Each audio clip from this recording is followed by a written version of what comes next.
इस बार जो Tokyo Olympics खेल हो रहे हैं उनमें मेडल टैली में चीन सबसे ऊपर है। और चीन के लिए ये जो ओलंपिक खेल हैं ये खेल नहीं है, चीन के लिए ये युद्ध का मैदान है। क्योंकि इस ओलंपिक खेल के जरिए चीन पूरी दुनिया को ये बताना चाहता है कि वो सर्वश्रेष्ठ है, वो बाकी सारे देशों से बेहतर है। इसलिए उनके लिए खेल नहीं, उनके लिए ये युद्ध है। और हर मैच जो गोल्ड मेडल के लिए चीन के खिलाड़ी खेल रहे हैं वो एक युद्ध से कम नहीं है। 32 गोल्ड मेडल के साथ चीन इस समय ओलंपिक्स की मेडल टैली में सबसे ऊपर है, यानी सबसे ज्यादा गोल्ड मेडल चीन ने ही जीते हैं।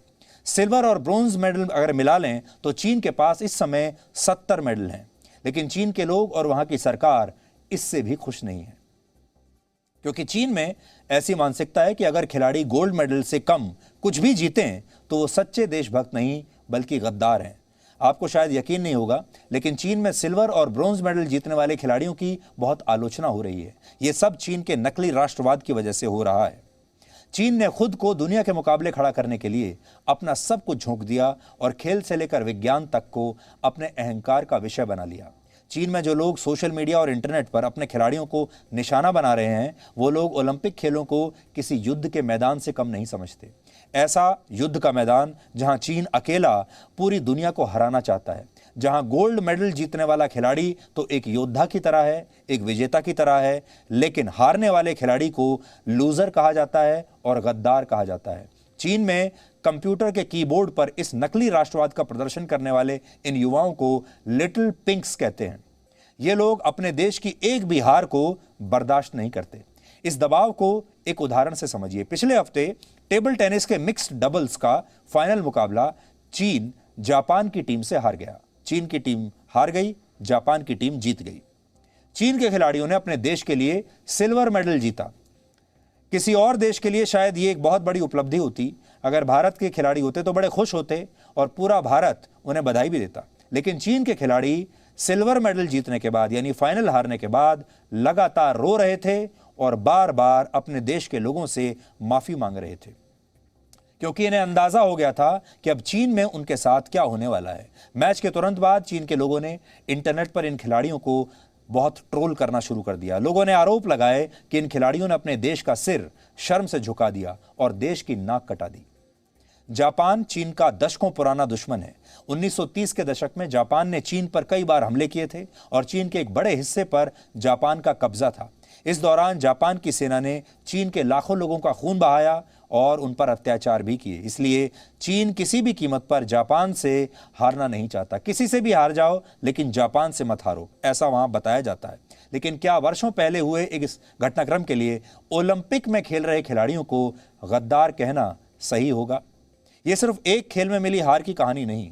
जब बैडमिंटन में चीन की मेंस डबल्स की टीम ताइवान के हाथों फाइनल मैच हार गई, तब इन खिलाड़ियों के साथ भी ऐसा ही हुआ।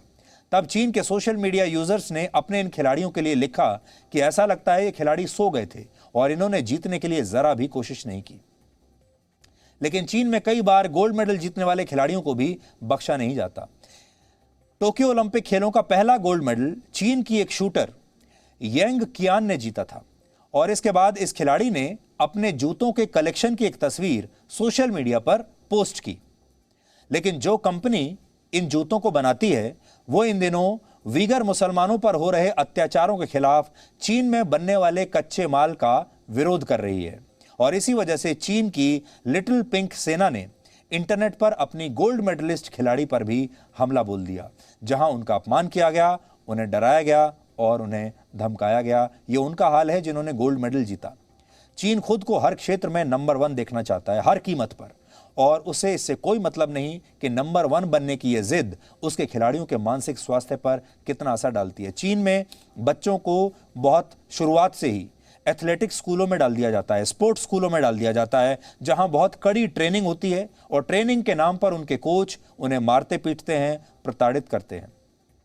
इन सब के बावजूद बड़े होकर जब ये खिलाड़ी ओलंपिक जैसे खेलों में भाग लेते हैं और फिर इनके हिस्से में अगर मान लीजिए ये हार जाते हैं और गोल्ड मेडल नहीं जीत पाते हैं तो इनकी आलोचना होती है और इन्हें गद्दार कह दिया जाता है।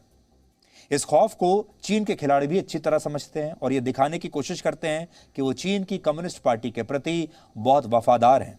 उदाहरण के लिए साइकिलिंग में चीन के लिए गोल्ड और ब्रॉन्ज मेडल जीतने वाले 2 खिलाड़ी जब मेडल लेने के लिए पोडियम पर पहुंचे तो उन्होंने अपनी जर्सी पर कम्युनिस्ट पार्टी के संस्थापक माओ त्से तुंग के चेहरे वाला एक बैज लगाया हुआ था, जबकि ओलंपिक चार्टर के आर्टिकल 50 के मुताबिक किसी भी देश का कोई भी खिलाड़ी किसी भी तरह का राजनीतिक या धार्मिक प्रोपेगेंडा ओलंपिक खेलों के दौरान नहीं कर सकता, लेकिन इन खिलाड़ियों ने ऐसा किया।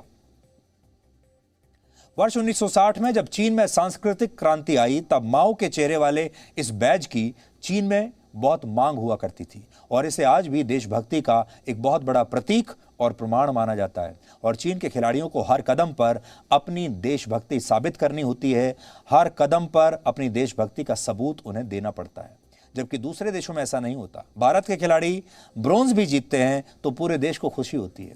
हमारे खिलाड़ी अच्छी लड़ाई लड़ने के बाद अगर बिना मेडल के हार भी जाते हैं तब भी हम उनका सम्मान करते हैं। अमेरिका की चैंपियन खिलाड़ी सिमोन बाइल्स जब मानसिक स्वास्थ्य की वजह से ओलंपिक खेलों में हिस्सा नहीं ले पाई, बाहर हो गई उससे, तो पूरे अमेरिका ने उनके इस फैसले का स्वागत किया था, तारीफ की थी और उनका समर्थन किया था। लेकिन चीन के साथ ऐसा नहीं है। वो इतिहास में उसके खिलाफ हुए अत्याचारों का बदला भी अपने खिलाड़ियों के जरिए ही लेना चाहता है और अपने खिलाड़ियों के दम पर ही खुद को खेलों की दुनिया की महाशक्ति भी बनाना चाहता है।